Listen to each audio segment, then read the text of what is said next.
Noong nalantad man ang mga larawan o kapag napapaligiran sila ng mga reporter sa airport, hinawakan siya ni Roll sa kamay at pidrotektahan siya. Tumulo ang luha ni Serena sa kanyang pisngi.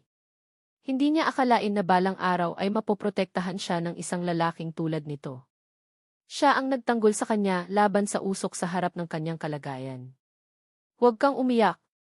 Mariing tumango si Serena. May luha pa rin sa kanyang mga mata, ngunit buo ang tiwala niya sa lalaking nasa harapan niya. Naniniwala ako na poprotektahan mo ako ng mabuti, tulad ng pagprotekta ni Director Jones kay Arya. Ginagawa lang namin ang lahat para protektahan ang babaeng mahal namin. Kahit anong presyo ang kailangan naming bayaran, gagawin namin ito. Napakatigas at malakas ang boses ni Roll. Bumagsak si Serena sa kanyang mga bisig at hinila ang kanyang manggas na mailuha sa kanyang mga mata. Ayos lang. Malapit na tayong umuwi. Magiging maayos din ang lahat. Nang makaalis na ang kanilang sasakyan sa daan ng airport, ay sinundan din sila ng sasakyan ni Allen at Arya. Nakita ni Arya na umunlad ang mga bagay hanggang sa puntong ito at taos puso siyang masaya para kay Serena. Dahil simula ngayon, hindi na kailangan ni Serena ng matalim na baluti para masangkapan ang sarili. Sa halip, lubos niyang mapagkakatiwalaan ang lalaking lubos na nagmamahal sa kanya. Bumuntong hininga si Arya na may damdamin at sinabi kay Allen, mukhang napakatapat ng mga tao sa dahwa. Kasama rin nila si Melissa. Bahagyang tumaas ang kilay ni Allen. Other than Herdy. Huminga ng malalim si Arya at tumingin sa kalsada sa labas ng bintana. Dahan-dahan niyang sinabi, Hubby, lalo akong humahanga sa iyo. Nakikita ko. Naipaliwanag na ng ekspresyon ni Arya ang lahat. Ngunit ang mga reporter na iyon ay titigil na lamang. Kumunot ang noo ni Arya, ngayon, bagamat pinrotektahan ni Roll si Serena at umalis ng ligtas, walang nakakaalam kung ano ang mangyayari bukas. Ang mga bakas ng mga larawang iyon ay hindi pa ganap na naalis. Dahan-dahang maresolba ang usapin. Huwag kang mag-alala. Ibinigay ko ang buong otoridad kay Roll para hawakan ang bagay na ito. Pinihit ni Allen ang manibela at nagmaneho ang sasakyan patungo sa direksyon ng dahwa. Hindi na nagsalita pa si Arya dahil alam niyang hindi hahayaan ni Roll na masaktan si Serena. Sa mundong ito, palaging may magsasanggalang sa iyo mula sa hangin at ulan. Marahil ay hindi pa siya dumarating, ngunit hindi ito nangangahulugan na hindi na siya darating. Napakabilis, naglakad sila papunta sa dahwa. Naghanda na si Roll para sa follow-up. Hinila si Serena papunta sa meeting room. May 2 AC at ang kaukulang kagamitan sa pagre-record na inilagay sa tapat ng kanilang mga upuan. Ito ay T. Medyo naguguluhan si Serena. Tumalikod si Roll at ngumiti sa kanya, senyales na maupo siya. Pagkatapos ay binuksan niya ang mikropono sa kanyang harapan at binigyan ng tingin ang photographer. Tapos, sabi niya, ako ay artist director ng dahwa, Roll Chen. Sa nakalipas na ilang taon, maraming beses na akong nagtrabaho para sa public relations ng mga artista ng dahwa. Ngunit ito ang una at huling beses na ginamit ko ang pamamaraang ito. Ngayon, gusto kong ipaliwanag ang 3 bagay. Unang-una, talagang nagde-date kami ni Serena at matagal nang nakumpirma ang aming relasyon. Handa akong mag-propose sa kanya. Pangalawa, bilang isang public figure, humihingi kami ng paumanhin sa negatibong impluensyang naidulot namin sa publiko. Tayo talaga ang mga tao sa mga larawang iyon. Gayunpaman, kahit na ano ang mga larawan na kinuha, ito ay aming personal na privacy. Dito, hinihiling ko ang capturate work para humingi ng paumanhin sa amin sa publiko. Pangatlo, dahil umunlad ang mga bagay hanggang sa puntong ito, hindi akma para sa akin na gampanan ang papel na artist-director ng dahwa. Kaya naman, naisumit ko na ang aking resignation letter at handa na akong magbitiw sa posisyon ng Artist Director at Public Relations Director ng dahwa. Ipapahayag ng kumpanya sa publiko ang aking mga kaayusan sa trabaho. Ang bawat salita na sinabi ko ngayon ay kumakatawan sa amin ni Serena. Gusto ko lang ipakita sa Capturate Studio na hahanapin ko ang legal na responsibilidad. Nilabag mo ang privacy ng iba, inilantad ang mga larawan at sinira ang reputasyon ng aking kasintahan. Sa batas man o moralidad, isusulong ko ito hanggang dulo. Ang mga salita ni Roll ay makatwiran at lohikal. Inamin niya ang relasyon nila ni Serena at humingi ng tawad. Sa huli, gumawa siya ng matatag na paninindigan. Hinding-hindi niya hahayaang mawala ang Capturate Studio dahil napakasama ng mga kilos nila kaya nanindig ang balahibo ng mga tao. Matapos magawa ang pag-record, naramdaman ng kameraman ang dahwa at ng ilan sa mga tauhan na naroroon na masyadong seryoso ang pamamaraang ito ng paghawak. Gusto niya talagang mag-resign? Direktor, magre-resign ka na ba talaga? Ang video na ito. Ngayon, agad-agad, i-post ito. Diretsong sabi ni Roll. Ayaw mo bang isipin? Kapag naisapubliko na, wala nang babalikan. Hindi naging madali para kay Roll na tumuntong sa posisyon ng artist-director ng Dahwa. Nakapagdesisyon na ako. Mariing sabi ni Roll at naglakad papunta sa gilid ni Serena. Walang pagpipilian ang staff, kundi sundin ang kanyang mga tagubilin at ilabas ang video sa opisyal na account ng Dahwa. Sa loob lamang ng 1 oras, ang bilang ng pagpapasa at pagsasahimpapawid ay lumampas sa 1,000,000. Kung ikukumpara sa kasuklam-suklam na ugali ng Capturate Studio, hayagang inamin ni Roll na si Serena ang kanyang fiance. Ang kanyang mga salita ay para protektahan si Serena at humingi ng tawad sa Capturate Studio. Ang ganitong uri ng aksyon ay sapat na upang ibalik ang sitwasyon. Nag-iwan ng komento ang mga netizens sa ibaba ng video para pag-usapan ang bagay na ito. Pakiramdam ko hindi sila nagkakamali. Hindi kaya pagkatapos ng isang bigong relasyon, hindi na nila kayang magmahal ng iba? Matapos mawalan ng pag-ibig ang isang lalaki, siya ay muling magmamahal. Kapag ang isang babae ay umibig muli, ito ay magiging isang pares ng sirang sapatos. Yung pares ng dugtag, mangyaring lumayo ka. Masyadong astig ang ganitong klasing tao. Para sa kapakanan ng babaeng mahal mo, maglakas loob kang magsabi ng lakas ng loob mong gawin ito. Ginagawa ng mga paparazzi ang lahat ng uri ng malilim na negosyo para sa katanyagan at trapiko. Nasaan ang mga taga-Capturate Studio? Lumabas ka, hindi ba sila masyadong suplada kapag nagpadala sila ng mga larawan? Ngayong na-counter-attack na sila, wala ni isa sa inyo ang nangahas na magpakita ng sarili. Sa sandaling nalantad ang mga larawan, ang unang naisip ni Roll ay ang posisyon ni Serena. Sa proseso ng pagharap sa buong pangyayari, pinangalagaan niya ang reputasyon ni Serena bilang pinakamahalagang bagay. Inilipat niya ang mainit na paksa ng talakayan sa paparazzi ng Capturate Studio. Nagkusa siyang gawin ang lahat ng responsibilidad at humingi ng tawad sa labas ng mundo. Ang mga larawan, inamin niya. Love, inamin din niya. May negatibong epekto ito sa publiko at handa siyang magbitiw para ayusin ito. Tapos isang problema na lang ang natitira. Hindi kaya dapat managot ang Capturate Studio na lihim na kinukunan ang kanilang privacy? I am openly dating, bakit mo kinukunan ang private photos ko? Ginamit ni Roll ang pinakasimple at direktang paraan para mabago ang direksyon ng mainit na usapan ng mga netizens. Matapos ilabas ni Roll ang video announcement, tumayo ang mga artista ng Dahwa para suportahan sina Roll at Serena. Bakit dapat subaybayan ang mga artista sa lahat ng dako? Walang puwang para sa pribadong buhay.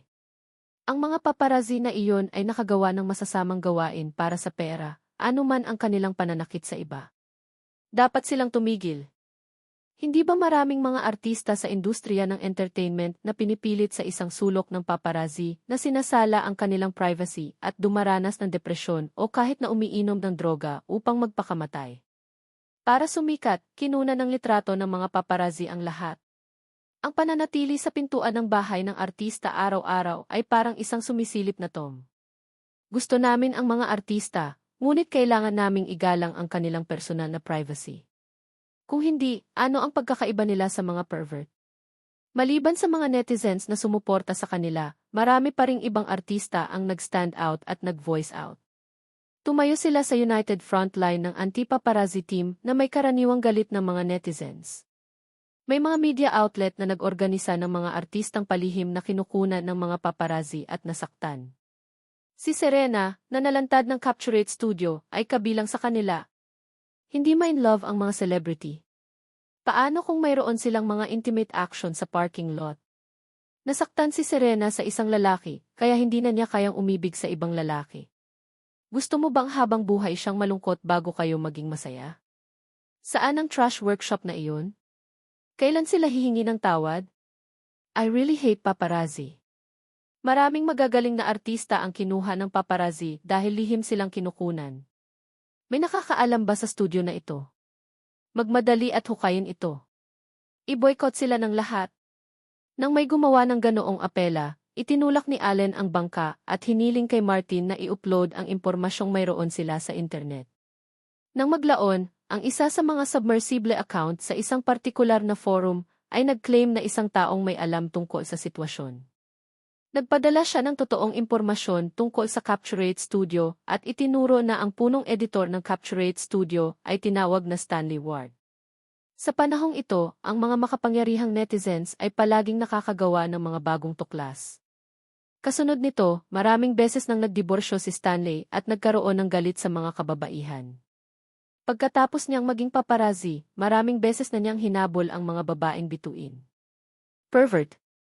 No wonder hiniwalayan siya ng mga ex-wives niya.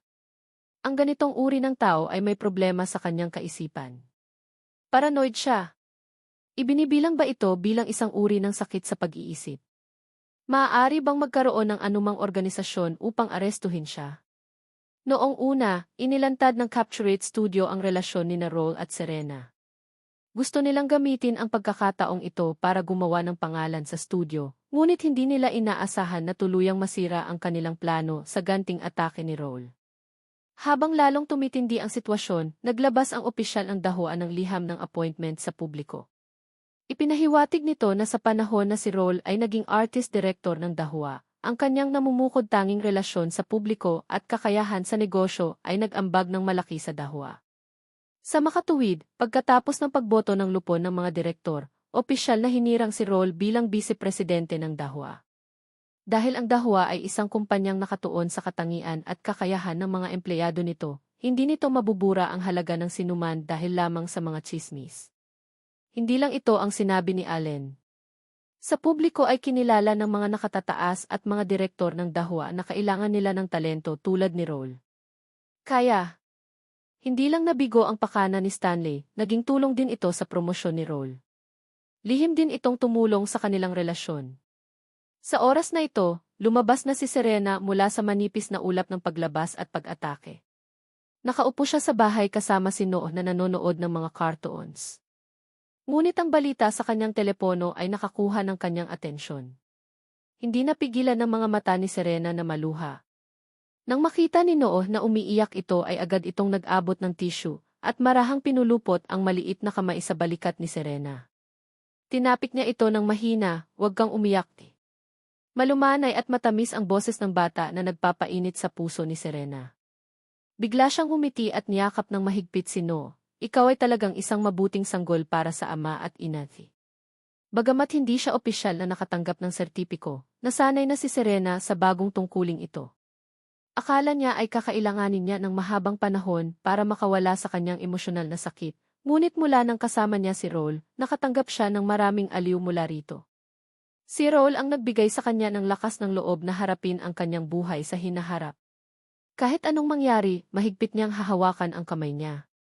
Mabilis na nagbago ang sitwasyon. Ang lahat ng impormasyon tungkol sa Capturate Studio ay nalantad online. Ang ilang empleyado ay nag-aalala na ang mga dahua ay makakatagpo ng problema sa kanila pagkatapos malantad ang bagay na ito, kaya umalis sila magdamag. Nasa workshop pa sila. 3 na lang ang natitira sa workshop, Stanley, Zelda, at isang paparazzi na walang mapupuntahan. Alam ni Zelda na umunlad ang mga bagay hanggang sa puntong ito at hindi nila ito inaasahan. Originally, with Sandra's support, U-Studio could come back to life. And you could also get a large sum of money according to the agreement. Pero talagang matakaw ka. Sino ba ang hindi magaling mag-shoot? Bakit kailangan mong kunan ang mga direktor ng artistang panggamot ng dahua? Bakit gusto mong isapubliko ang kanyang mga larawan sa pribadong buhay? Naiintindihan ko na rin sa wakas. Hanggang dito ka na sa buhay mo. Hindi mo masisisi ang sinuman. Kasalanan mo ang lahat ng ito. Inilabas ni Zelda ang mga inimpek niya at tumayo. Hindi tayo magkaparehong klase ng tao, pero hayaan mo akong bigyan ka ng payo. Huwag ka nang lumaban sa dahua. Hindi mo matatalo si Alan Jones. Walang makakasakit sa mga taong gusto niyang protektahan. Ang magandang sitwasyon ay sinira mo. Ngumisi siya at naglakad palabas na may nanunuyang ngiti. Walang laman ang malaking studio sa sandaling ito. Hinila ni Stanley ng malakas ang buhok niya. Hindi niya masabi kung anong klaseng nararamdaman ang nasa puso niya. Masakit ba? Babagsak ba siya? Ang mas lalong nagpasakit sa katawan niya ay ang nangyari sa huli. Makalipas ang ilang minuto, sumugod sa workshop ang mahigit 100 lalaki na may mga baras na bakal.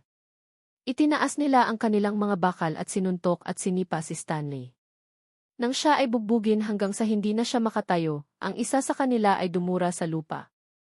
Hiniling sa amin ni Miss Briggs na sabihin sa iyo na lumayo sa abot ng iyong makakaya mula rito at palabas.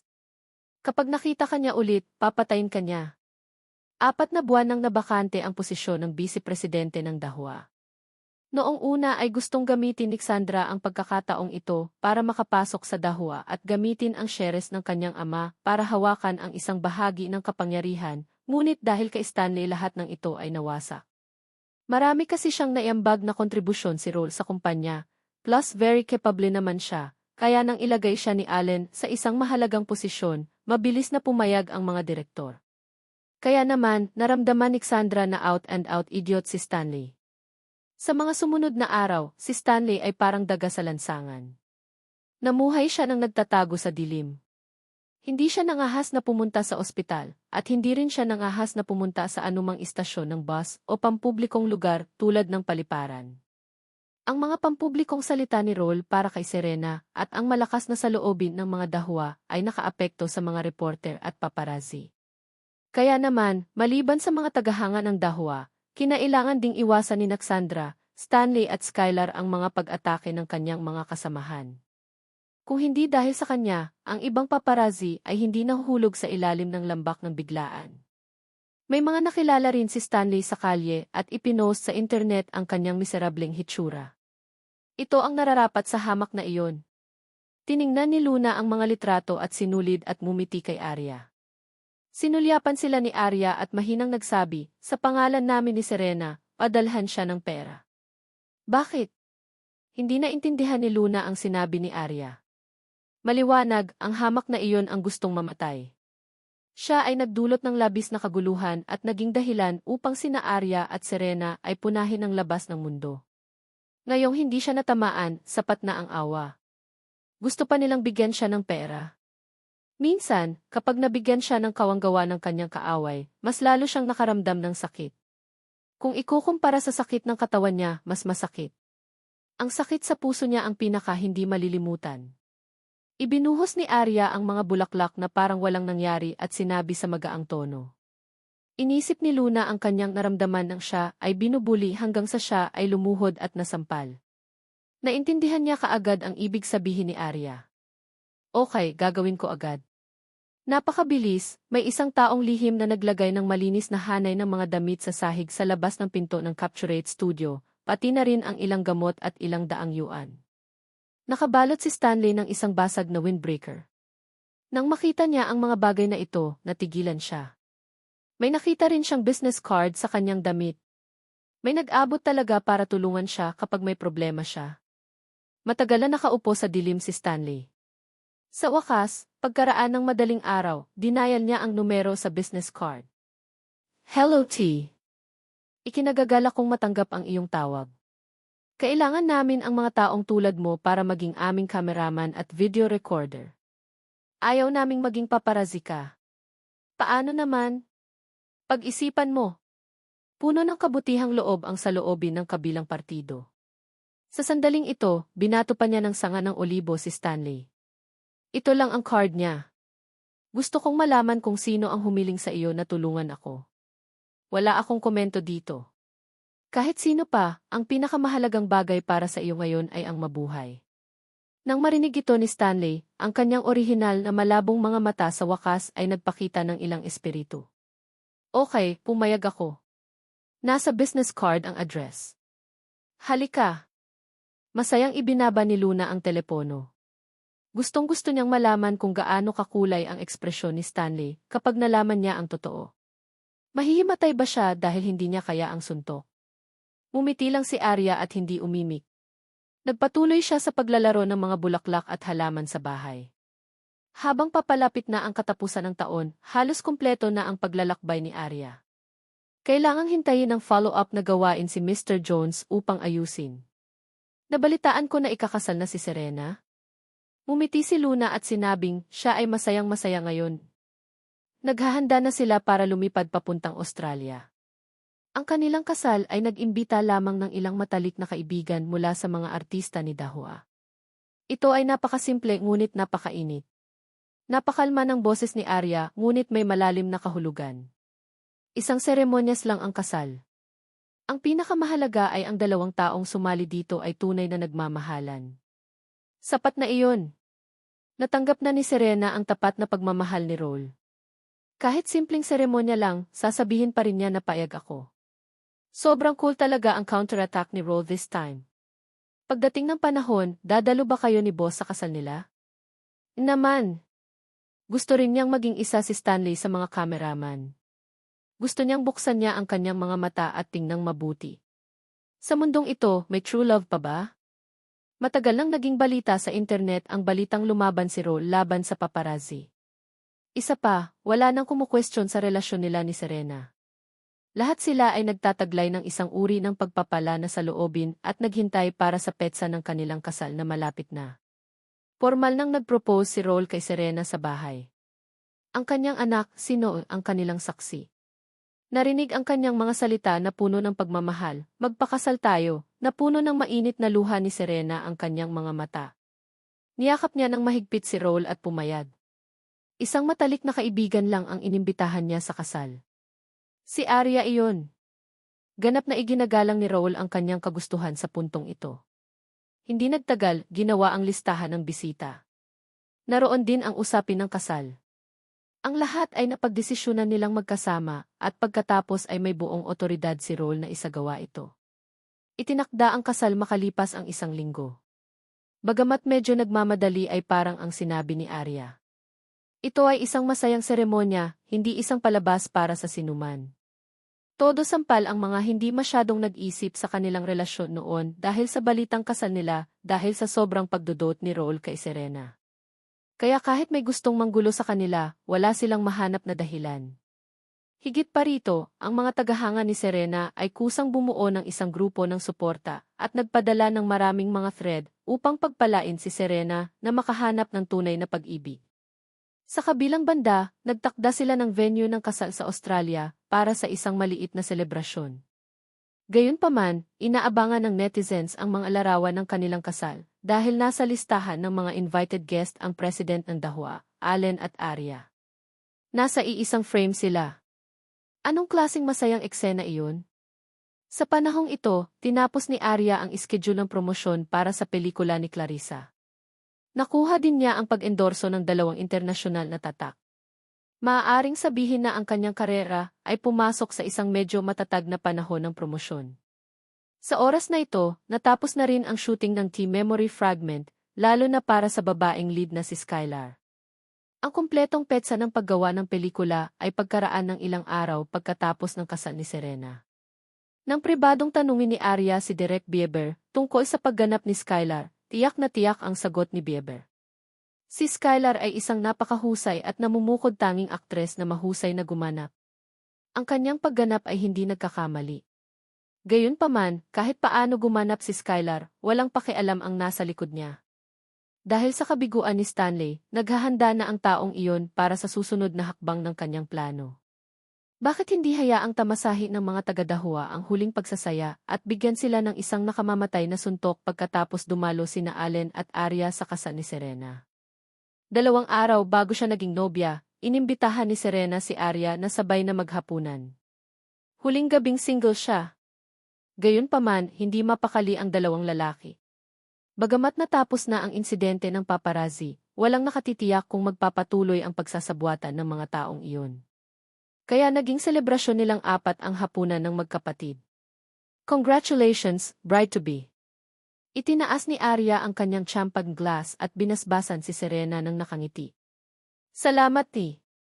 Nagsuot ng diamond ring si Serena sa kanyang daliri at puno ng kaligayahan ang kanyang mukha. Gusto niyang hawakan ng tuluyan ang kamay ni Roel at masayang maglakad. Nakita ni Arya ang kanyang ngiti at nakaramdam siya ng matinding emosyon. Isang karangalan sa kanya na masaksihan ang kanilang masayang pagtatapos. Sa oras na ito, hawak ni Allen ang isang manipis na kumot sa kanyang kamay at marahang itinakip sa kanyang katawan. Malamig ang hangin sa gabi. Siya ay matulungin at maalalahanin pa rin gaya ng dati.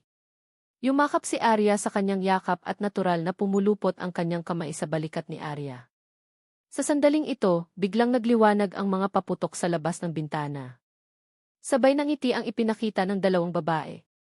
Nagkatinginan sina Allen at Roll. Madaling makontento silang dalawa at kung gaano sila kumilos ng ganito, mas lalo pa nilang mamahalin ito.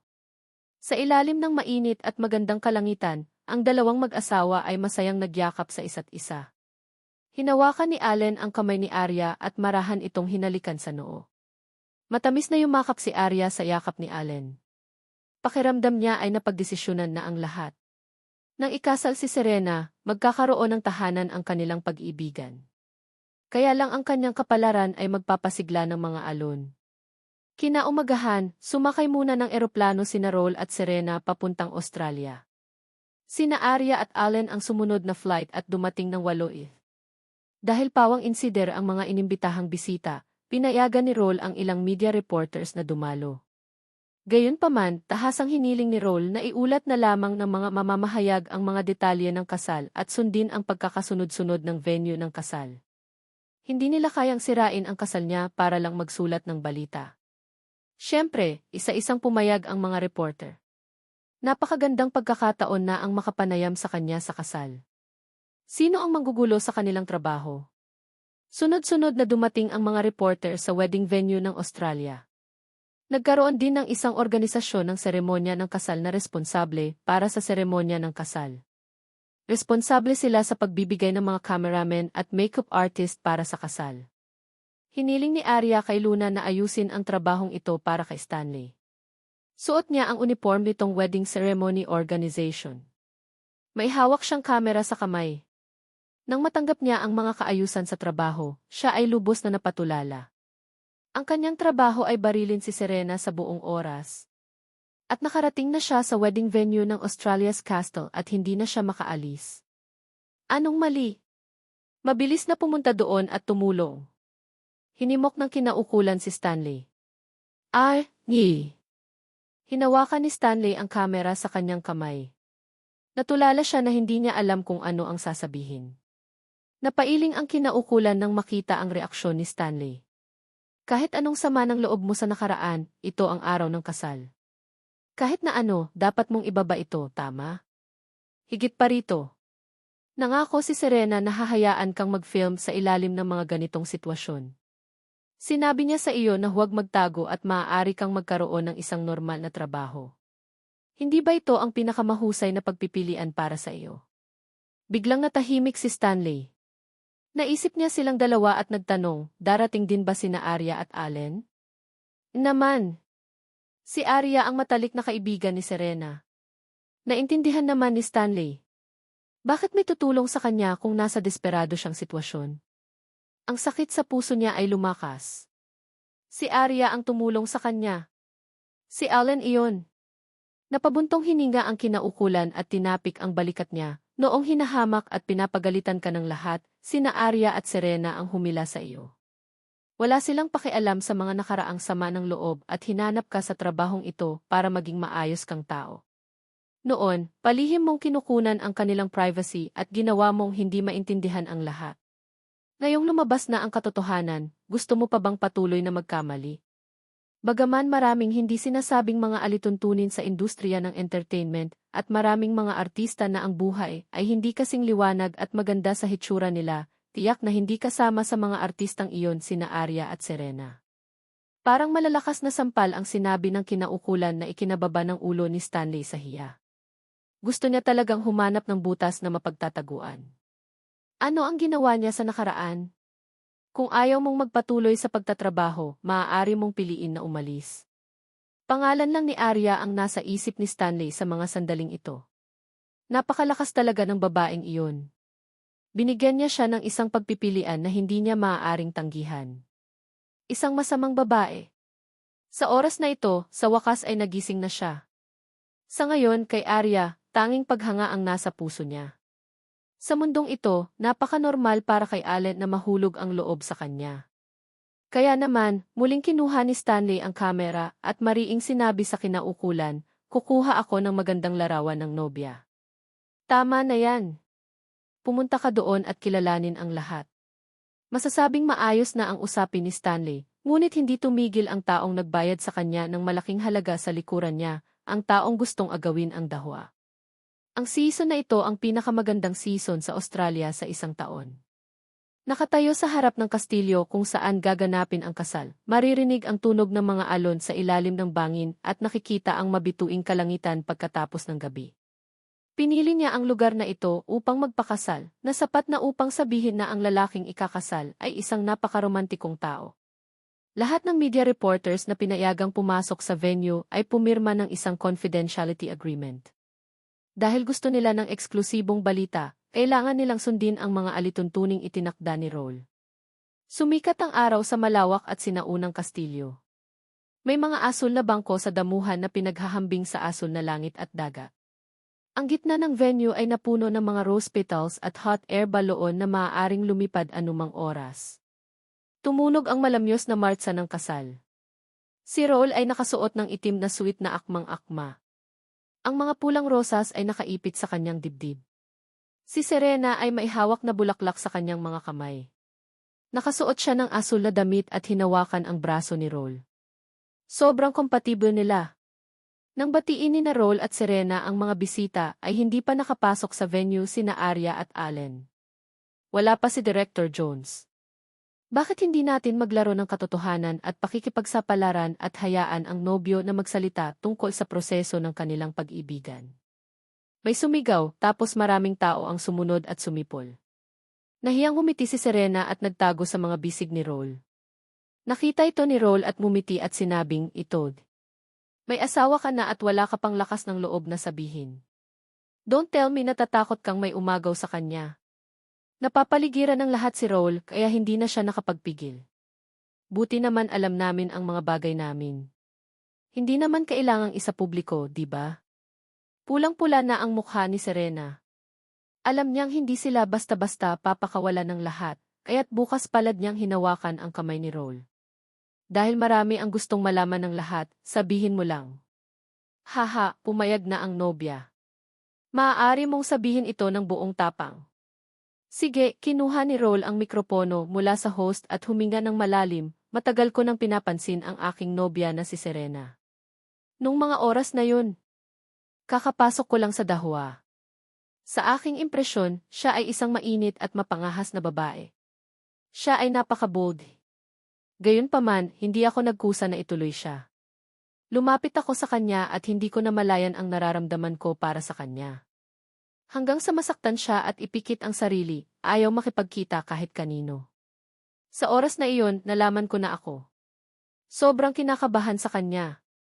Ayokong nakikita siyang nasasaktan at umiiyak. Pagkatapos na manatili sa bilog na ito ng mahabang panahon, ang mga tao ay magiging manhid at pakiramdam na ang lahat ay normal. Ngunit ipinaalam sa akin ni Serena na hanggat handa akong gawin ang hakbang na iyon, hinding-hindi ito magiging huli. Hindi lang siya ang babaeng gusto kong mahalin, kundi isang babaeng hinahangaan ko ng sobra. Ipinagpatuloy niya, siya ay tulad ng isang phoenix na muling isinilang mula sa apoy, napakaganda magpakailanman.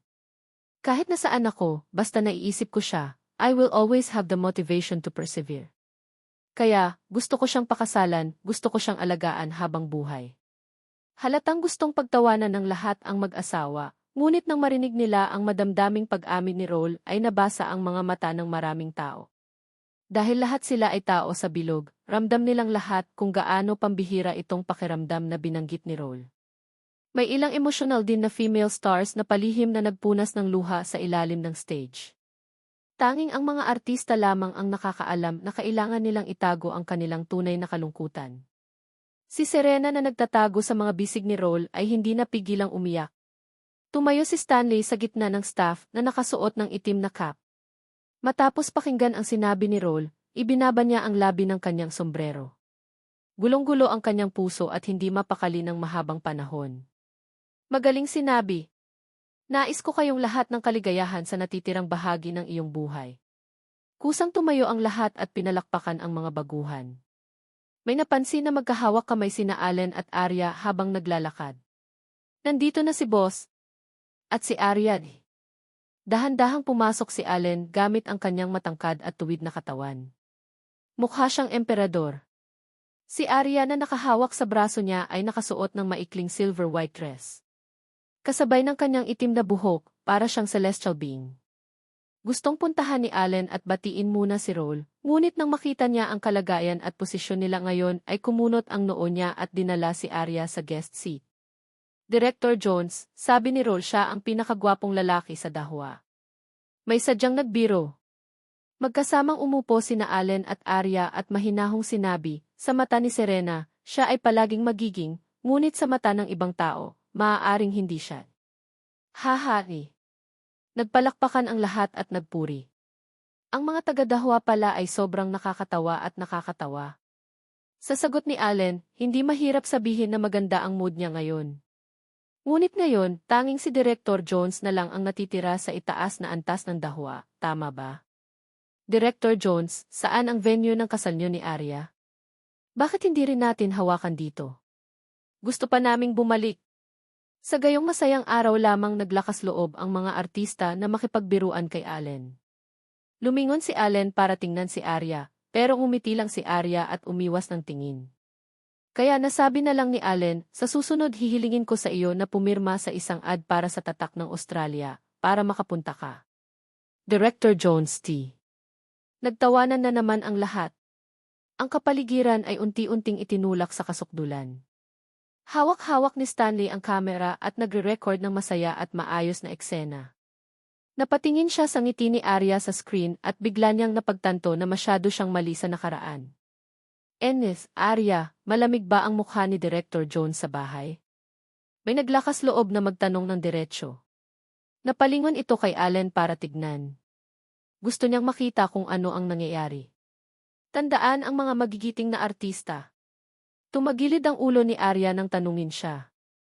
Sinadya niya itong isipin. Hindi ko napansin. Baka mas matatawa pa siya kung uminom pa siya ng ilang tasa. Ang hirap. Alam ng lahat na si Director Jones ay isang lalaking hindi naglalasing pagkatapos ng 1,000 tasa. Bahagyang kumunot ang noo ni Allen at hinawakan ng mahigpit ang kamay ni Arya. Medyo mabigat ang tono niya. Kung patuloy nila akong hinahanap para uminom, kailangan mong magpalipas ng gabi sa akin. Gusto ko lang malaman kung si Mr. Jones ay isang taong hindi naglalasing pagkatapos uminom ng 1,000 tasa. Ngumiti si Arya at kinusot ang mga mata. Okay. Pagkatapos ay bilangin kung ilang tasa ang iinumin ko ngayong gabi. Nagkunwaring misteryoso si Allen. Tumango si Arya. Naalala niya na hindi pa niya nakitang lasing si Allen. Anyway, kanina pa sila nagpapahinga para i-enjoy nila ang masasayang araw nila sa puso nila. Ang welcome dinner na ito ay tumagal hanggang hating gabi. Inalalayan ni Arya si Allen pabalik sa kanilang kwarto. Ang kanyang mga mata ay gaya ng dati at ang kanyang mga kilos ay walang kakaiba. Hindi siya gaanong nagsasalita at parang hindi masyadong nakainom. Inalalayan siya ni Arya sa kama. Matagal na niyang nararamdaman ang ganitong sitwasyon. Kahit anong klaseng sitwasyon ang nararanasan niya, hindi hahayaan ni Allen na mawalan siya ng gana. Tinulungan siya ni Arya na tanggalin ang kanyang coat at inihanda ang paglalagay ng tubig sa paliguan. Pero nang tumalikod na siya ay bigla niyang hinila ang braso niya. Pagkatapos ay tumalikod siya at nahulog sa kama kasama si Allen. Ang kolog at amoy ng alak sa kanyang katawan ay umaatake sa kanyang mukha. Maligo ka muna. Pinulupot ni Allen ang mga braso sa baywang niya at ngumiti. Nagbilang ka ba? Ang dami kong nainom. Nagbilang ako at nakalimutan ko. Anyway, marami kang nainom. Lahat ng tao nilasing mo. Tinaas ni Allen ang buhok sa tenga. Unti-unting naging malayo ang kanyang tingin. Dahil nakaranas ako ng labis na pag-inom ng hapunan, hindi ako maaaring malasinggi. Ang kanyang pangungusap ay nagpatahimik kay Arya. Bigla niyang napagtanto na ang pagtayo sa mundo ni Allen ay nangangailangan ng napakaraming hamon. Naglakad siya ng hakbang-hakbang hanggang ngayon. Kahit gaano niya kagustong malasing ay hindi niya magawang malasing. Hindi na ito inisip ni Arya. Sa halip, binuhat niya si Allen, let's go. Pagkatapos maligo, magpahinga na tayo ng maaga. Bagaman hindi ako lasing, wala akong gaanong lakas ngayon. Mukhang kailangan ko ng tumulong sa paghugas. Okay, hinila siya ni Arya, pero masyado siyang mabigat. Biglang humiti si Allen at lumapit sa kanya. I suddenly thought of a good way to charge myself up. Dahil napaka-romantic ng kwarto dito, hindi ko dapat sayangin. Kinabukasan ay ang piging ng kasal. Dahil wala sa mga matatanda ang naroroon, lahat ng tradisyonal na seremonya ay ginanap sa simpleng paraan. Nakasuot ng angkop na damit si No at masunurin siyang naging flower boy. Gayunpaman, hindi niya ibinunyag sa publiko ang kanyang pagkakakilanlan. Mayroong ilang mga bagay na mas kakaunting tao ang nakakaalam, mas mabuti ito para sa mga bata. Sa harap ng makeup mirror, tiningnan ni Serena ang sarili na nakasuot ng puting belo at medyo namangha. So it turns out that this is how I feel when I really wear this dress. Napakaganda nito, nobya. Malapit ka nang magkaroon ng araw na ganito. Hinawakan ni Serena ang kamay ni Arya. Mumiti si Arya at tumango. Kasama ang makeup artist, tinulungan niya si Serena na ayusin ang kanyang damit. Kapag nagpakasal ka in the future, magmumukha kang asawa ng ibang tao. Hindi ka na pwedeng lumabas at makipag-away sa iba. Punong-puno ng luha ang mga mata ni Serena na pininturahan ng kulay peach na eye makeup. Matututo akong maging mabuting asawa. Isa pa, mabuting ina. Naging basa rin ang mga mata ni Arya. Sa oras na ito, may kumatok sa pinto. Sigaw ng host, ready na ba ang bride? Papasok na siya sa venue. Hindi hinanap ni Serena ang bridesmaid. Si Arya lang ang kapamilya sa tabi niya. Nagkatinginan sila at naglakad si Arya. Dahan-dahan niyang pinihit ang lock ng pinto at maya-maya itinulak ng nobyo at grupo ng mga bisita ang pinto. Nakasuot si Roll at may hawak na rosa sa kamay. Lumuhod siya sa harap ni Serena na nakaluhod. Serena, nandito ako para pakasalan ka. Nahawakan si Serena at kinuha ang rosa sa kamay niya. Inalalayan siya nitong makatayo at mahigpit na nagyakapan ang dalawa sa palakpakan ng mga biyaya ng lahat. Tapos naglakad na sila papunta sa inayos na venue. Sa labas, napakaromantiko ng lahat. Bagamat simple ang seremonya, nakahanap si Serena ng isang lalaking nagpahalaga sa kanya ng lubos sa mundo. Ang kanyang damit pangkasal ay custom-made at nagkakahalaga ng milyon-milyon. Ang dating British princess ay ikinasal din sa damit pangkasal ng tatak na ito. Ang kanyang brilyante na singsing ay ang klasikong modelo ng Githi, ito ay 10 carats. Ang pagmamahal niya sa kanya ay matagal nang higit sa lahat sa romantic wedding venue. Magkatabing naglakad sina Roll at Serena, tinatapakan ang mga rose petals at naglakad sa harap ng nobya. Nang makita ito ni Arya, tuwang-tuwa siya para kay Serena mula sa kaibuturan ng kanyang puso. Kaya lang ay walang mga magulang mula sa magkabilang panig na dumalo sa kanilang wedding venue. Ito ay higit pa o mas kaunting awa. Sa oras na ito, sa kabilang bahagi ng karagatan, isang kilalang blogger ang nag-post ng isang artikulo. Ang nilalaman ay napakasuklam. Sinabi nito na mayroong hindi binibigkas na tuntunin sa loob ng dahua na pinahintulutan si Skylar na kumilos sa pangunahing produksyon ng key memory fragment. Sinabi pa nila na si Skylar ay isang out-and-out whore. Nang makita ng mga netizen ang ganitong matatalas na salita, napunta sila sa usapan. May naghukay sa mga nakaraang artikulo at status ng blogger at natuklasan na ang taong ito ay talagang tagahanga ni Arya. Ilang oras na ang nakararaan, minsan nang naibalita ng mga reporter na hindi magkasundo sina Arya at Skylar. Dahil sa usapin ng babaeng lead ng key memory fragment, nagkaroon ng kalungkutan. Ngayon, muling pinasiklab ng artikulo ng blogger na ito ang pagtatalo sa pagitan ng dalawang artistang tagahanga. Galit na galit ang mga tagahanga ni Skylar. Nagtrabaho ng husto ang aming Skylar na kahit si Director Bieber ay naaprubahan ang kanyang kakayahan sa pag-arte. Ano ang pinagmumura niyo mga clone ngayon?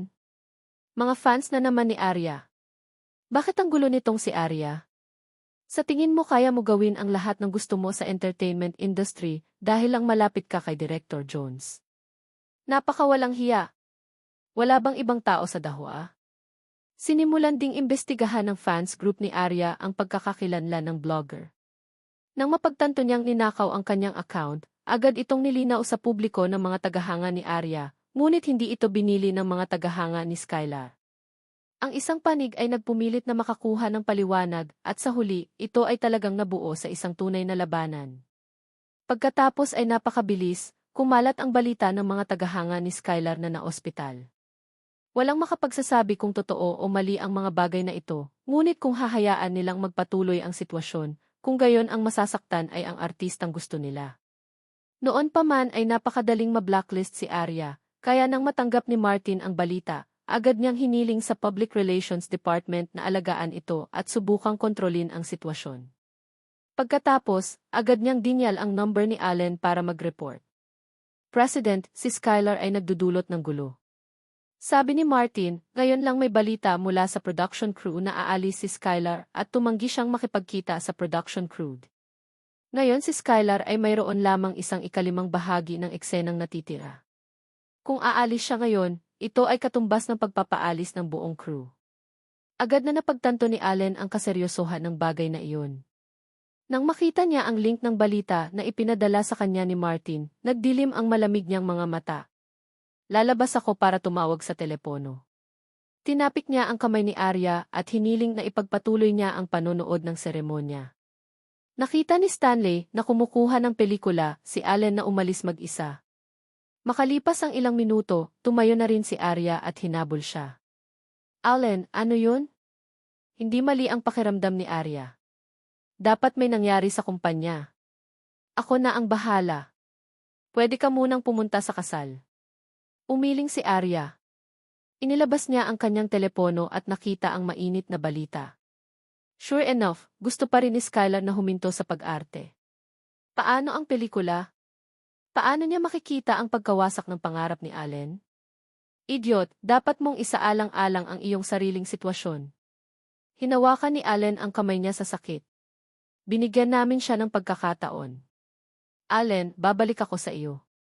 Sama-sama nating lutasin ang problemang ito. Mariing sabi ni Arya. Kung gayon ang piging ng kasal dito. Nasaksihan na natin ang kanilang kaligayahan at maiintindihan din nila. Sige, aalis na kami. Hindi inisip ni Arya ang kanyang sitwasyon dahil alam niya na ang kabilang partido ay sumusunod kay Allen. May gustong gumamit ng ganoong paraan para saktan si Allen at agawin ang kapangyarihan mula sa kanya. Pauwi na sila para batiin sina Roll at Serena. Nang lumingon si Arya, may nakita siyang figurang dumaan sa hindi kalayuan. Kung hindi siya nagkamali ng hula, dapat si Stanley iyon. Hindi niya ito pinansin at mabilis na bumalik kasama si Allen. Natagpuan din ni Stanley ang balita sa bansa. Pakiramdam niya ay napakalayo na ng ginawa ni Cassandra.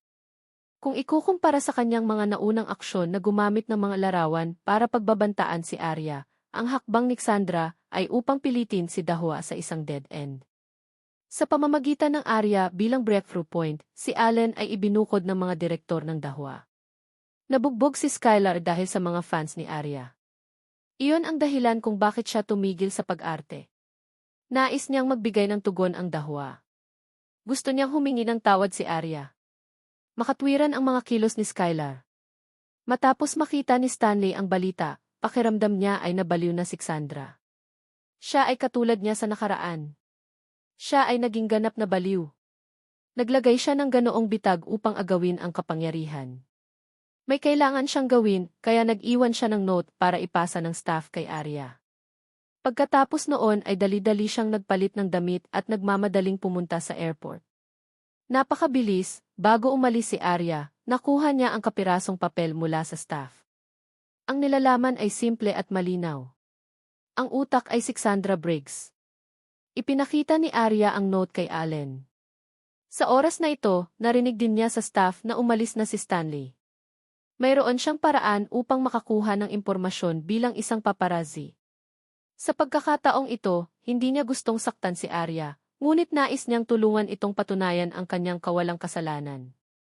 Minsan 100 beses na mas mahirap patunayan ang pagiging inosente ng isang tao, kaysa magtapon ng maruming tubig sa isang tao, pero gusto pa rin ni Stanley na subukan ito. Nang makita ni Allen ang pangalan sa papel ay hindi na siya nagulat. Kaya't ang mag-ama ang humahabol kay Dahua. Sino ang nagbigay sa kanila ng lakas ng loob? Upang talagang maglakas loob na hawakan ang kanyang babae, ipaalam niya sa kanila ang kalubhaan ng mga kahihinatnan. Pagkabalik ni na Allen at Arya sa China, pumunta agad sila sa kumpanya. Agad na iniulat ni Martin sa kanya ang pag-usad ng usapin, hindi na sinasagot ni Skylar ang mga tawag sa telepono ng sinuman at ang kanyang manager ay hindi gustong tumugon. Iginiit lang niya na humingi ng tawad si Dahua at humingi ng tawad si Arya. Kasabay ng katotohanan na ang kanyang mga tagahanga ay nagdudulot ng kaguluhan, ito ay napakahirap kontrolin. Ang nasugatang fan na iyon ay aktibong nagpo-post din ng mga larawan ng mga sugat sa online at nagpipilit na pumunta sa korte. Nakuha ko. Itinulak ni Allen ang pinto ng opisina. Makipag-ugnayan sa kanyang brokerage agency at ipaalam sa chairman. Sabihin mo sa kanya na gusto ko siyang makita ngayon. Chief Executive Officer. Alam ni Martin na kung hindi niya kokontrolin ang bagay na ito, mas lalo pang masasaktan si Arya. Naglalabas ng lamig ang katawan ni Allen. Kung masyadong maayos ang paghawak niya sa bagay na ito, makakaapekto ito sa reputasyon ni Arya sa hinaharap. Kung hindi niya ito nahawakan ng maayos, patuloy siyang aatakehin ng mga tagahanga ni Skylar. Kahit anong gawin ni Dahua, ilalabas ng mga anti-fans ang galit kay Arya. Sa una, ang bagay na ito ay walang kinalaman kay Arya. Kaya lang, iginiit na nasugatang fan na sinaktan siya ng mga tagahanga ni Arya. Kung gayon ang bagay na ito ay may kinalaman kay Arya. Bilang isang public figure, responsibilidad niyang gabayan ang kanyang mga tagahanga. Naligaw lang ng kaunti ang mga taong iyon at bumagsak ang imahe ni Arya na pinaghirapan niyang itayo. Pagka-uwi ni Arya ay agad niyang kinontak si Luna at inimbestigahan nilang dalawa ang tunay na pagkakakilanlan ng blogger. Nang mag-login si Arya sa account ni Luna at pumasok sa fans group, natuklasan niya na ang account ay nasa kanyang fans group at agad na sinabi ng may-ari ng account sa lahat na ninakaw ang kanyang account. Gayunpaman, sa loob ng isang araw pagkatapos ninakaw ang kanyang account, may nag-claim na fan ni Arya ang bumugbog sa isang tao. Higit pa rito, direkta niyang ipinadala ang fan ni Skylar sa ospital. Kaya lang, hindi pa lumalabas sa grupo ang mga fans na nambugbog sa mga tao. Walang nakakaalam na may ganoong karakter sa grupo. Tapos, obvious na ang bagay. May nagnakaw ng kanyang fan account at pagkatapos ay nagpanggap na fan niya para itaguyod ang hustisya para sa kanya. Gayunpaman, ang mga bagay na ito ay napakalayo. Dahil sa kawalan ni Skylar, paralisado na ang production team. Dahil nalantad ang lahat online, nanindigan si Skylar para sa kanyang mga tagahanga at nagbayad ng mataas na paglabag sa bayad sa kontrata. Nais din niyang magbigay ng tugon ang Dahua. Sa ganitong paraan, ang mga tagahanga ay handa na bilhin ito. Kahit maraming dumaan na netizens ang tumayo para suportahan siya. Ngunit ang mga Dahua at Arya ay walang awa na na-blackmail. Ginamit ni Arya ang account ni Luna para magsalita sa fans group, "The matter is currently dealing with." Kung mayroon kang ebidensya, maaari kang makipag-ugnayan kay Luna anumang oras. Salamat sa lahat. Arya. Ikaw ba yan? Wow, dapat si Arya. Tuwang-tuwa ang mga fans na makitang muli si Arya sa fans group. Ang lahat ay lubos na nagkakaisa. Basta sinabi ni Arya na huwag silang mag-away at maghintay, tiyak na tatahimik sila. Dahil sa ilang mga kadahilanan, lahat ay napinsala. Pero ayokong nakikitang nasasaktan ang sinuman sa inyo. Arya, hindi namin ginawa ang mga bagay na iyon. Lahat tayo ay siniraan. Sabi ng isang fan. Naniniwala ako sa iyo. Ang tatlong salitang ito ang pinakamalinaw na tugon mula sa panig ni Arya sa kanyang mga tagahanga. Hinikayat ang mga tagahanga at ipinahayag na tutulong sila sa paghahanap ng ebidensya para patunayan na inosente si Arya at ang mga tagahanga. Ngunit hindi nila sasaktan ang iba at hindi sila makikibahagi sa walang kabusugan na mga insulto. Dahil naniniwala sila na poprotektahan ng mga Dahua si Arya at ang mga tagahanga. Ang katotohanan ay tatama sa mga mukha ng mga keyboard warrior sa lalong madaling panahon. Noong gabing iyon, hindi nakayanan ng Skylar's brokerage agency ang matinding pressure mula sa Dahua at ibinigay ang iba pang pribadong numero ni Skylar. Matapos makontak ni Martin si Skylar, iniabot niya ang telepono kay Allen. Sa labas, nang nakabukas ang mga parol, nakatayo si Allen sa harap ng mga bintanang Pranses at tumingin sa mga lansangan ng lungsod. Ang kanyang walang pakialam na mga mata ay kumikislap sa lamig. Hindi siya nagsalita bagkus ay hindi siya pinansin. Sa wakas, hindi na nakayanan ni Skylar. Alam niyang hindi niya kayang itago kahit anong mangyari. Director Jones, gusto ko lang ng hustisya para sa mga fans ko. Hindi ko akalain na sobra ang ginawa ko. Kung magpapatuloy ang mga bagay, hindi ito makikinabang sa sinuman. Dapat humingi ng tawad si Dahua sa lalong madaling panahon. Inilabas ni Skylar ang hinanda niyang palusot sa isang hininga at pinilit itong gawin ni Allen. Sa sandaling ito, naisip lang ni Allen na siya ang kanyang katuwang at hindi isang matandang kaklase. Napakababa ng boses niya. Ito na ba ang iyong huling paliwanag? Hinawakan ni Skylar ang kanyang telepono at sa sobrang kaba na hindi siya makapagsalita. Gusto mo bang humingi ng tawad sina Arya at Dahua sa iyong mga tagahanga? Napakagatlabi si Skylar. Ngayon na ang mga bagay ay dumating sa ito, siya ay walang paraan out. Gayunpaman, ang kanyang puso ay lalong lumalakas at ang kanyang mga palad ay basang-basa sa malamig na pawis.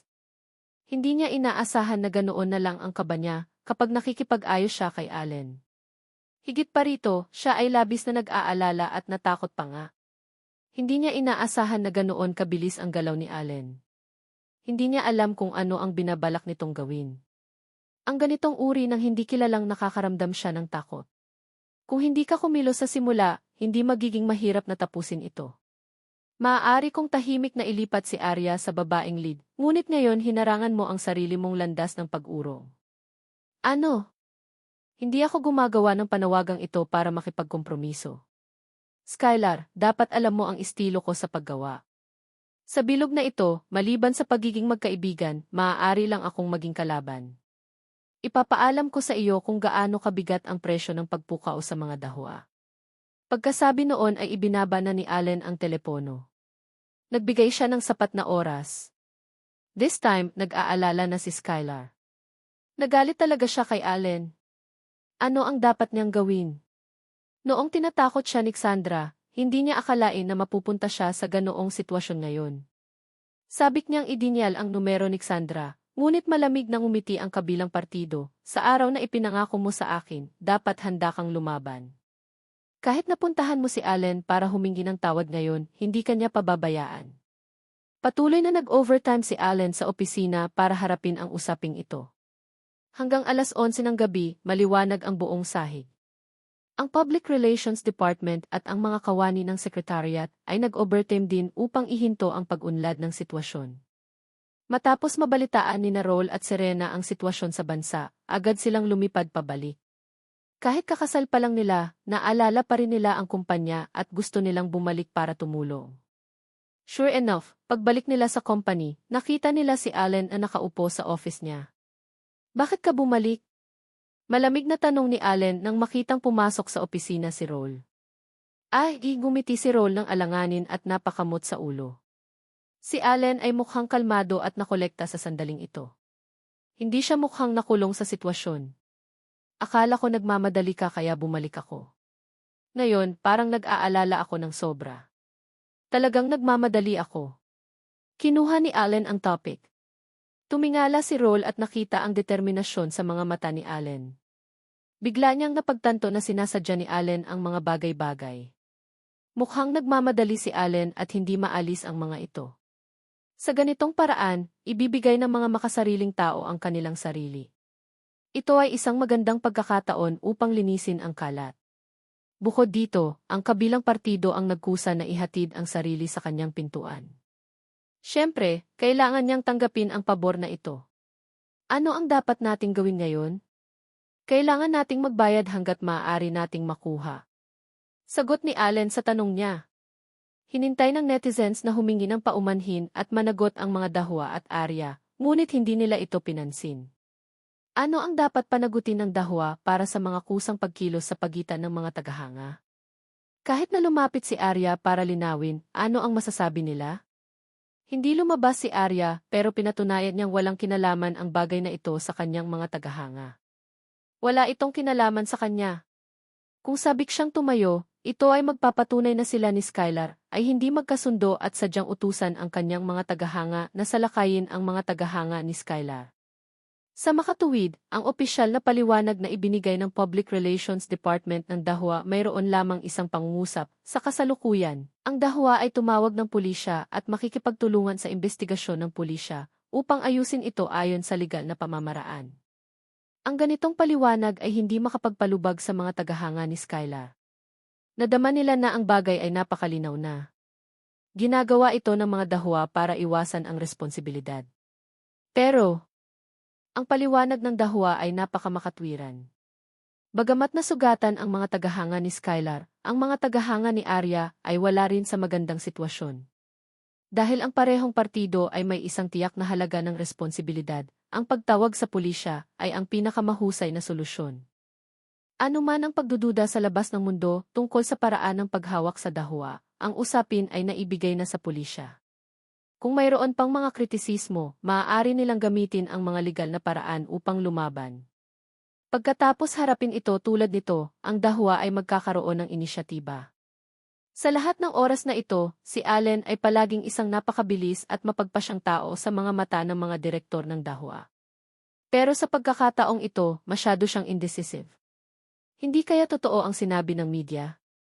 Siya ay nagkaroon na ngayon ng kagandahan sa kanyang mga bisig at naging isang bayani. Para sa kapakanan ni Arya, wala siyang pakialam sa interes ng buong kumpanya. Kaya naman, hiniling ng mga direktor ng Dahua na magdaos ng pansamantalang pagpupulong.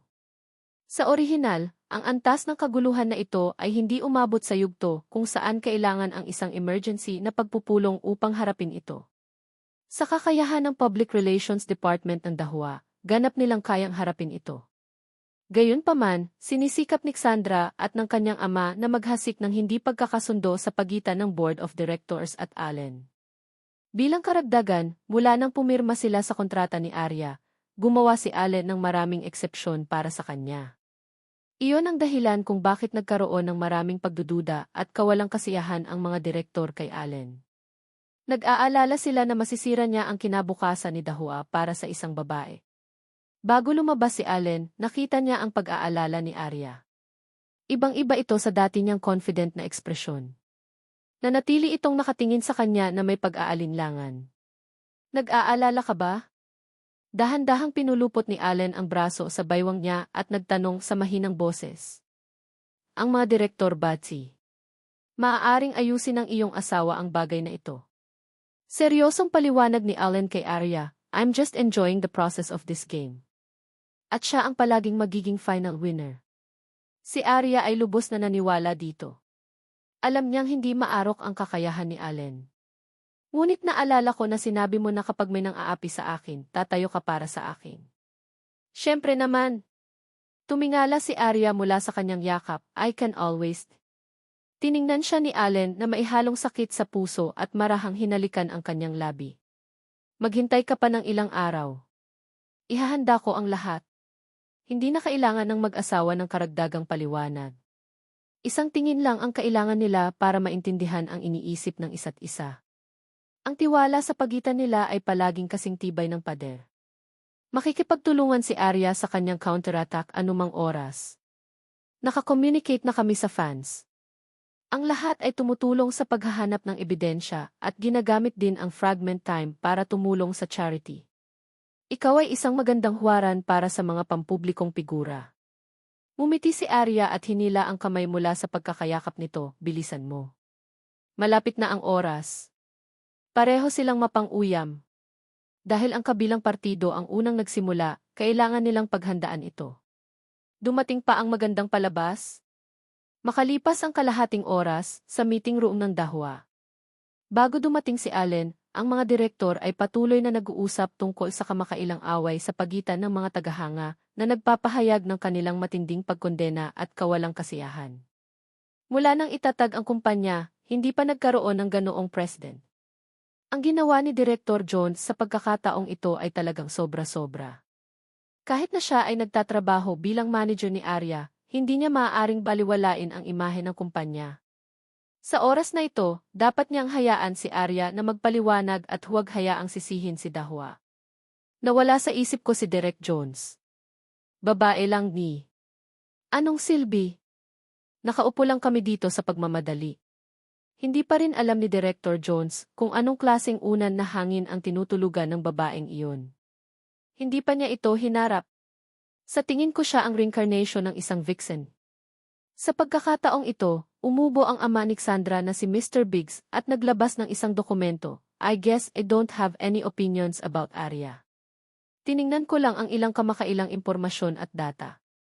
Pakiramdam ko ay medyo hindi naaangkop ang paraan ng paghawak ni Director Jones. Ito ang ebidensya. Tingnan mo, Di. Dati nang hilingin ni Allen kay Martin na makipag-ugnayan sa kanya, sinabi ni Mr. Biggs na masama ang pakiramdam niya at tinanggihan niya ang kahilingang makipagkita sa kanya. Ito ang iniwan niya para maghukay ng bitad. Tiningnan ng mga direktor ang ebidensya at lalong nagalit. Hindi, kailangan nating lutasin ang bagay na ito. Kung magpapatuloy ito, mabubuhay ba ang dahwa? Bakit walang paraan para sa dahwa? Biglang tumunog ang boses ni Allen. Nakatayo siya sa pintuan ng meeting room at tiningnan ang lahat ng may malamig na tingin. Sa sandaling ito, itinulak ng lahat ng mga direktor ang dokumento at tumigil sa pakikipag-usap. Walang pakialam si Allen sa kanilang galit.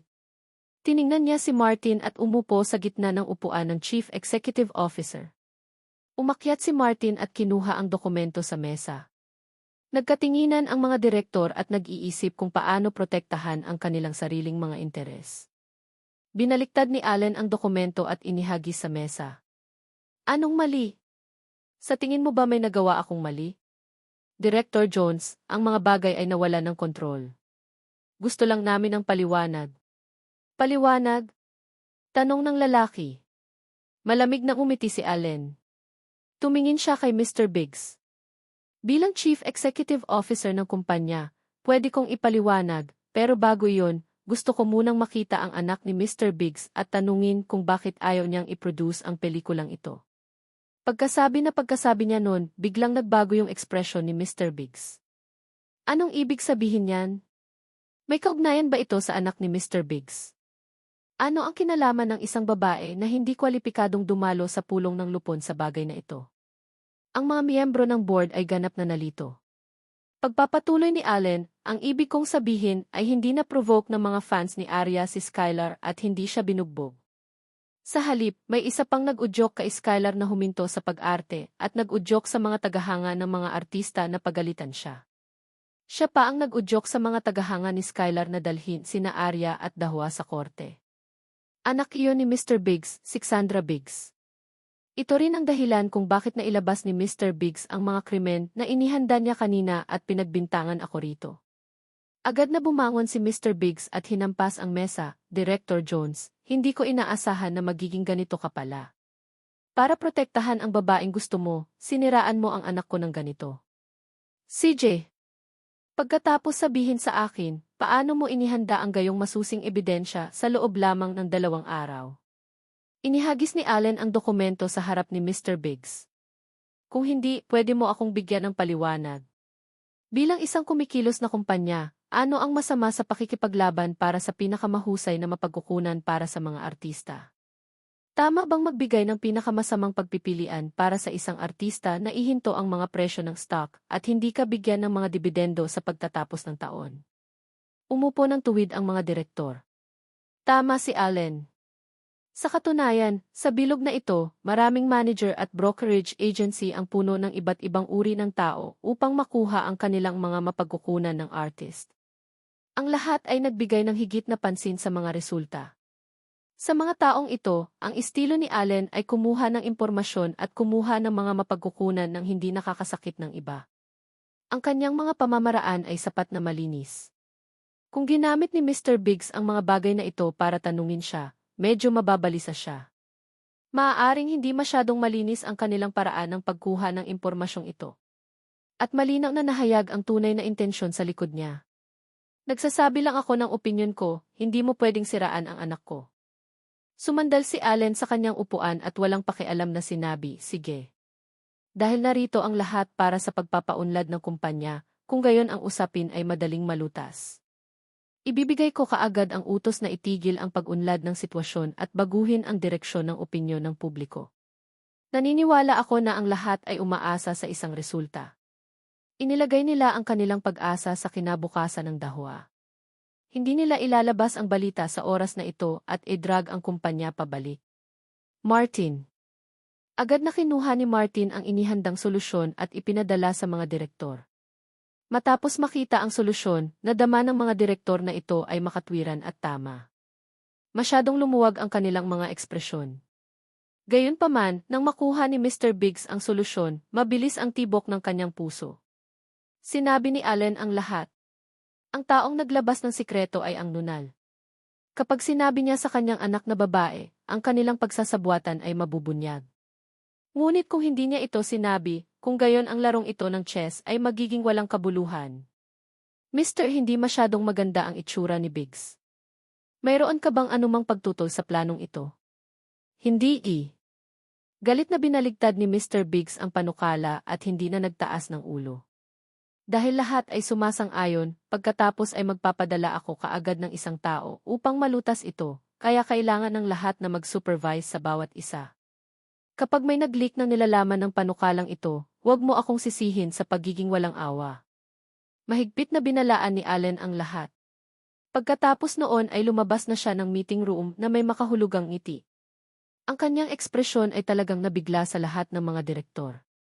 Sa katunayan, alam ng lahat ng mga direktor na ang dahilan kung bakit maaaring magkaroon si Dahua ngayon ay dahil sa deployment at kontrol ni Allen. Hanggat hindi siya nasisiraan ng bait, dahil kay Arya, wala silang dahilan para sumalungat sa gusto ng kanilang Chief Executive Officer. Para naman kay Mr. Biggs. Ang bawat isa ay may plano sa kanilang mga puso. Anyway, dapat lumayo sila sa kanya in the future para maiwasan ang gulo.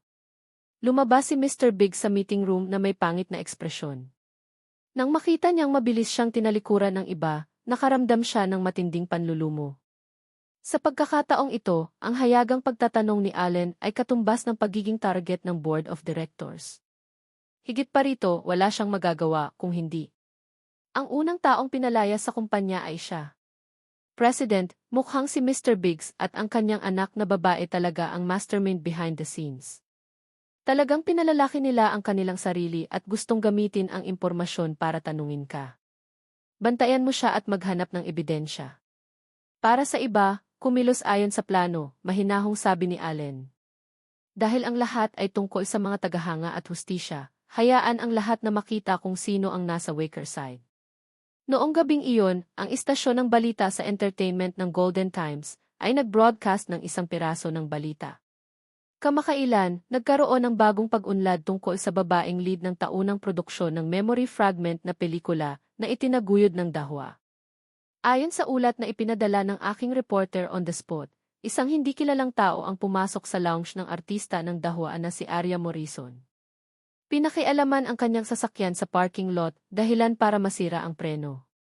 Sa kabutihang palad, ito ay natuklasan sa oras at hindi nagdulot ng anumang kaswalti. Sa kasalukuyan, ang taong namamahala sa Dahua ay aktibong nakikitungo dito. I-report daw nila itong public provocation at intentional harm sa artista. Hindi nila kukonsintihin ang mamamatay tao sa likod ng mga eksena. Ang isang hindi kilalang tao ay nag-iwan ng isang nagbabantang sulat sa silid pahingahan ng Arya. Anya, kapag hindi humingi ng tawad si Arya sa mga tagahanga ni Skylar sa loob ng isang araw, hindi titigil ang kanyang mga aksyon. Ito ba ay isang counterattack mula sa mga tagahanga ni Skylar?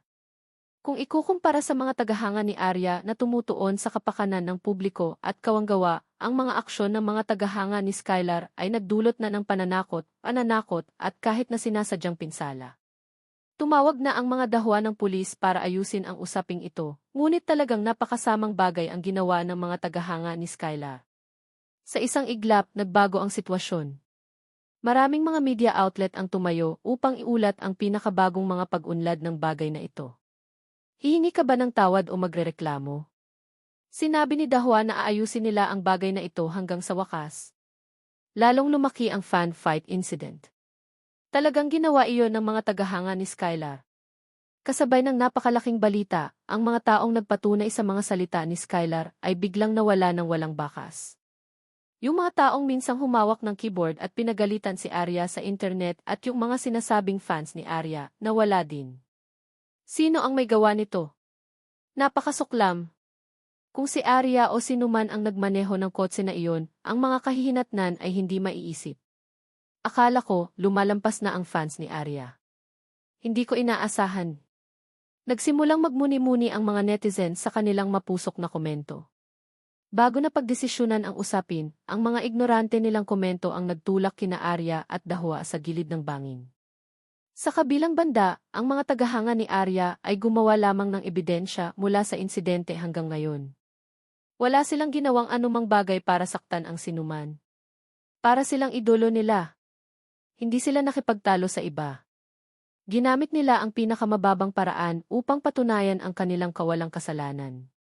Kung ikukumpara sa ilang mga tagahanga, ito ay tunay na pagpaparaya at kagandahang loob. Sana mapangalagaan ni Skylar ang kanyang mga tagahanga ng maayos. Yung mga fans, parang mga idol nila. Napakagulo ng entertainment industry dahil hindi umaasal ang mga idolo. Naniniwala akong hindi gagawa ng masama ang mga tagahanga ni Arya dahil hindi iyon gagawin ni Arya. Mula sa kanyang pagbabalik hanggang ngayon, marami na siyang sinisiraan. Ano ang nangyari sa huli? Ang media at mga mamamahayag ay paulit-ulit na sinampal sa mukha, ngunit hindi nila natutunan ang kanilang aralin. Sa anumang kaso, hindi mahalaga kung magsampalan kayo o hindi. Dapat kayong lahat ay gumising ng kaunti.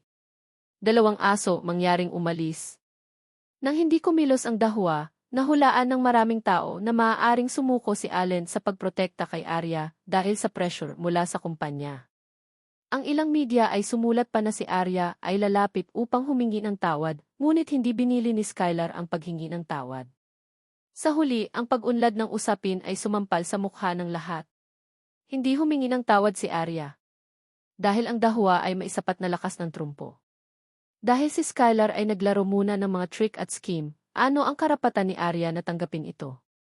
Ang mga pakulo na alam ninyong lahat ay naiwan ng mga Dahua.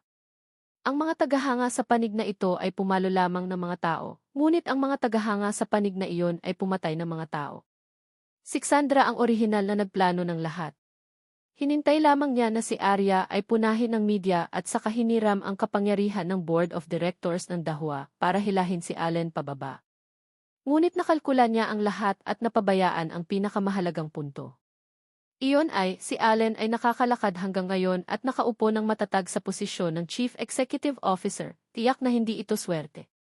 Marunong din siyang maglaro, pero gusto lang niyang makita kung anong paraan ang ginamit ng iba.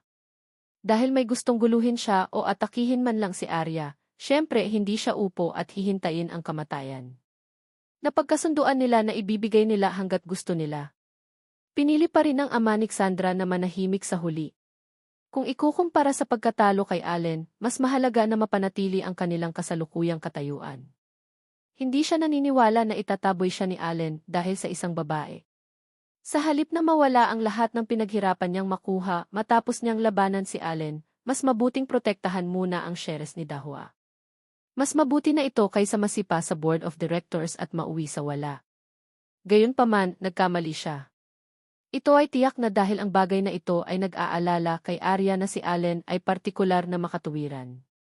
Dahil sa mundong ito, hindi niya hahayaang masaktan ng sinuman si Arya. Ang layunin ni Allen ay tiyak na hindi patahimikin ang kabilang partido. Patuloy niyang hiniling kay Martin na makipagtulungan sa pulisya upang imbestigahan ang pagkakakilanlan ng maling pulbos at patuloy na kumuha ng ebidensya. Originally, ayon sa plano ni Cassandra, dapat ay umalis na si Skylar sa eksena sa mga oras na ito. Pero ngayon, sa bahay na lang siya nakapagtago at hindi man lang naglakas loob na lumabas ng pinto. Originally ang taong nasa mahirap na sitwasyon, dapat si Arya ang aktres na tinatanggihan ng buong internet. Sa huli, si Skylar ay parang biro.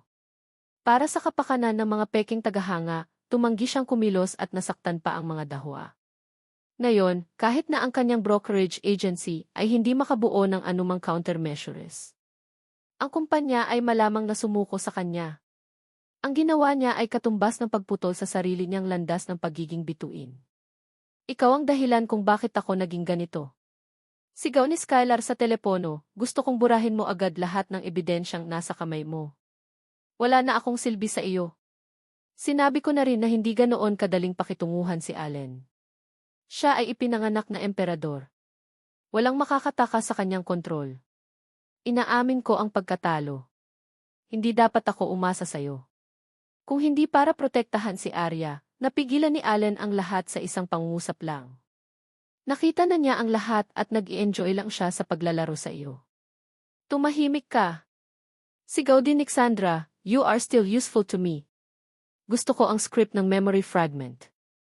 Nag-iisip ka kaagad ng paraan para makuha ito para sa akin. Ano? Lalong hindi maintindihan ni Skylar ang mga kinikilos ng lokong ito. Nagtatag ako ng brokerage agency noong nakaraang buwan. Memory fragment ang magiging una kong pelikula at ikaw ang unang artist na pipirmahan ko. Nagpaplano pa rin si Cassandra. Huwag mo nang isipin iyon. Ha, hindi ka pumapayag? Pagkatapos ay hihintayin kong may ulat ang iyong mga iskandalo. Anyway, talo din ako. Bakit hindi ko kalagkarin ang isang tao pababa sa impyerno? Narinig ni Skylar ang tunog ng pagdiskonekta ng telepono. Nahulog siya sa sofa at napasigaw sa sakit, baliw. Mayroong ilang mga bagay na kapag ang isa ay gumawa ng unang hakbang, hinding-hindi na maibabalik. Isang script. Saan niya kukunin ang script? Ito na ang huling ginawa ni Cassandra. Gusto niyang patunayan na may plano siyang talunin si Allen. Hindi nakayanan ng Skylar's brokerage agency ang pressure at agad na nagsagawa ng press conference. Naglabas pa sila ng apology letter sa pangalan ng kumpanya na sinasabing wala sa magandang mental state si Skylar dahil sa mataas na pressure sa trabaho. Masyado siyang nasasabik sa katotohanang binugbog ang kanyang mga tagahanga. Umaasa siya na mapatawad siya ng publiko. Ipinahiwatig din nito na magpapahinga si Skylar ng mahabang panahon sa hinaharap. Siya ay halos nasa isang kahabag-habag na kalagayan. Nagkaroon ba ng maraming presyon sa trabaho?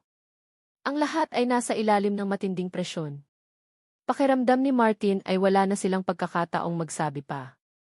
Kung ikukumpara, mas maganda ang paraan ng paggawa ng madam nila. Hindi man lang siya nagpakita ng sarili. Sa mga mahahalagang sandali, makikipag-isa siya sa kanyang mga tagahanga at taimtim na nakikipag-usap sa kanila. Ito lang ang paraan para maging pinakasolidong suporta niya ang kanyang mga tagahanga. Nang makita ni Allen ang apology letter ay malamig lang siyang umiti. Ang mga taong ito ay talagang kumilos ng maayos. Mukhang sumuko si Mr. Big sa plano nila at hindi sinabi kay Cassandra ang bagay na iyon. Huminto ng ilang segundo si Allen at nag-isip. Sinabi niya kay Martin, magpatuloy na maghanap ng ebidensya upang patunayan si Arya hanggang sa mahanap natin siya. Paano ang memory fragment? Mag-iisip ako ng paraan. Ngayon, kahit anong paraan ang ginamit ni Skylar, siguradong si Arya ang babaeng lead. Ayaw niyang i-announce si Arya bilang female lead in a high-profile manner. Ayaw niyang gumamit ng mga salita ang mga taong iyon para saktan ang reputasyon ni Arya. Handa siyang hayaan ang production crew na magsimulang mag-film. I-anunsyo niya ito bago ang screening. Sa ganitong paraan, maaari nitong mapanatili ang misteryo at maprotektahan din si Arya. Kaya lang, magsisimula na ang paggawa ng pelikulang ito. Dahil nakumpleto na ni Skylar ang isang bahagi nito, bukod dito, mayroon siyang bahagi ng kakayahan ng mga aktor na hawakan ng maayos ang papel. Kung si Arya ang biglang binago ang tungkulin, kailangan ng direktor at mga tauhan para masanay. Kailangan din ni Arya na maglagay ng higit na pagsisikap at gamitin ang kanyang sariling lakas upang patunayan na kaya niya ang tungkuling ito. Saka lamang niya masusupil ang cast. Kung hindi maganda ang mga resulta ng pelikula pagkatapos itong ipalabas, may mga taong magtutulak ng responsibilidad na ito kay Arya. Tapos sa tabi ni Skylar, makipag-ugnayan ng direkta sa kanyang kumpanya sa pananalapi at makipagkasundo. Presidente. Medyo nataranta si Martin. Bakit siya huminto ng ganitong oras? Ginagawa ito ngayon ng Skylar's brokerage agency dahil gusto nilang iwasan ang responsibilidad. Ayaw nilang bayaran ang multa, kaya hayaan silang idrag ito. Kapag nagkaroon sila ng sapat na problema at nais na ipagpatuloy ang palabas, ipapahayag sa publiko ng Dahua ang pagpapalit ng babaeng lead. Ang pelikula ni Dahua ay hindi isang bagay na kaya niyang kumilos ayon sa gusto niya. Biglang naintindihan ni Martin. Alam niyang hinding-hindi pababayaan ni Allen si Skylar at ang brokerage agency nito. Sa gabi, umalis si Allen sa kumpanya at umuwi. Nang makita niya si Arya na nakatayo sa harap ng dressing mirror na nagsasanay ng kanyang mga linya, ang kanyang puso ay lumubog. Huwag ka nang maghanap. Nakita mo na ito ng maraming beses. Kabisado mo na ito kanina pa. Kinuha ni Allen ang script mula sa kanyang mga kamay at mahinang sinabi, magpahinga ka. Hindi ako pagod. Masipag ka sa kumpanya kaya kailangan kong magtrabaho ng husto sa bahay. Kung hindi, maaawa ako sa iyo kapag nakita kitang nagtatrabaho ng mag-isa. Umiti si Arya at tumingala mula sa kanyang mga braso. At saka, nakahanap ako ng bagong target. Ha? Ako ang magiging payong mo. Noon, lagi kong sinasabi na kung kailangan mo ako, gagawin ko ang lahat para sa iyo. Ngayon ay may pagkakataon na sa wakas. Buong pagmamalaking kinuha ni Arya ang script. Allen, gagawin ko ang lahat. Ikaw, alam mo ba kung gaano karaming pressure ang kailangan mong tiisin para makapasok sa grupo?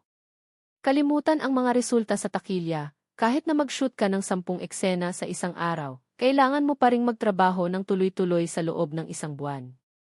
Sa oras na iyon, mamimiss mo ang lahat ng acting rewards sa pagtatapos ng taon. Hindi naman ganoon kaseryoso. At saka, hindi ko sinubukang manalo ng kahit anong awards this year. Kahit pumunta ako, manonood lang ako ng iba na tumanggap ng mga parangal. At saka, feeling ko na in love talaga ako sa role na ito. Gusto kong kumilos. Hindi alintana kung ito ay para sa kanyang sariling kapakanan o para sa kapakanan ni Allen. Kahit gaano karaming tao sa labas ng mundo ang nagdududa sa kanya, gusto niyang magpumilit. Yung lalaking lead na parang may problema sa akin. Kung kumilos ako, baka hindi siya makontento. Haharapin ko ito. Napabuntong hininga si Allen at hinawakan siya sa braso. Kailangan mo lang gawin ang gusto mo. Manager. Umiti si Arya at tumayo sa kanyang mga tiptoes, hinalikan si Allen ng marahan. Nang makita ang kanyang ngiti, biglang naglaho ang bato sa puso ni Allen, bagamat laging ibang tao ang pinipigilan. Pasensya na po. Hindi ko inisip ang mga iniisip mo. Nang marinig ang mga salitang ito, biglang natigilan si Arya. Sa sobrang pagmamalaki ni Allen, hindi niya ibinaba ang ulo niya kahit kanino. Pero ngayon, para siyang bigong binata na nagpapasakit sa puso.